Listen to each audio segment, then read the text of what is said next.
అంత శక్తి ఉంటుంది నీకు. ఏదో ధ్యానం చేస్తున్నాం అనేది కాదు, రోజు ధ్యానం చేసే కొద్దీ మన ఆయుష్ పెంచుకుంటున్నాం. మన చేతిలో ఉంటుంది ఆయుష్. ఇదేంటి దేవుడిలో తీసుకుపోతానేది కాదు. ధ్యానం చేస్తే మన ఆయుష్ పెరిగిపోవచ్చు.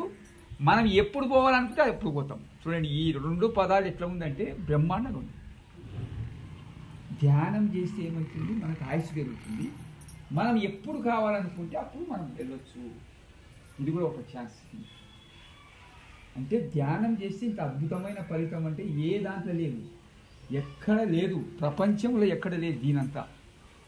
ఇదొక్కడి 2 జ్ఞాపకం పెట్టుకొని మనం ఇంట్లో ప్రతి ఒక్కరము రోజు ఒక అక్కడ ఆయుధంలాగా చేస్తూ ఉండాలి ప్రతి ఇంట్లో. చూడండి, అప్పుడు ఎంత ఇల్లు ఎట్లా ఉంటుందో చూడండి, ఒక్కసారి గమనించాలి మనం. ఇప్పుడు ఆయమ వచ్చింది చూడండి, మంచిగా చక్కగా చేసింది. నేను కదిలేదు మెదిలేదు 40 నిమిషాలు ఏకదాటి. అంటే ఆయుష్ ఒక రోజు పెరిగా ఆయమకు ఈరోజే. అంత గొప్పది ఇది. ఎందుకు